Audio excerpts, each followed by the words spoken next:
પંચમહાલ જિલ્લાના ઘોઘંબા તાલુકાના રીછવાણી ગામમાં નાના વેપારીઓને ગ્રામ પંચાયત દ્વારા દબાણ દૂર કરવાની નોટિસ અપાતા વિવાદ સર્જાયો છે। આ મામલે વેપારીઓ દ્વારા આજરોજ જિલ્લા કલેક્ટરને આવેદનપત્ર આપવામાં આવ્યું હતું।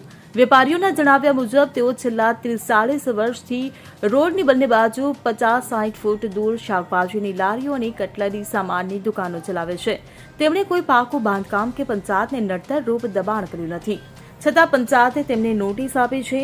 તો આવેદનપત્રમાં ઉલ્લેખ કરાયો છે કે નવા તાલુકાની માંગણી વખતે વેપારીઓએ કરેલા વિરોધને કારણે રાજકીય દબાણ હેઠળ આ કાર્યવાહી થઈ રહી છે। તાલુકા વિકાસ અધિકારીએ ગ્રામ પંચાયતને દબાણો દૂર કરવાની સૂચના આપી છે। ખાસ કરીને સર્વે નંબર 29 અને 267માં આવેલી દુકાનોને નિશાન બનાવવામાં આવે છે।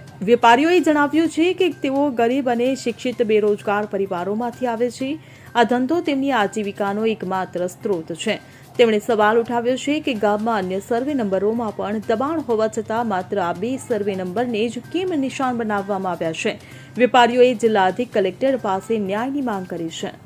Bureau report CN24 news. હવે જુઓ દેશ દુનિયાની તમામ ખબરો તમારી આંગળીના ટેરવે। ઉઠાવો મોબાઈલ અને Google Play Store પરથી ડાઉનલોડ કરો અમારી CN24 ન્યૂઝ મોબાઈલ એપ।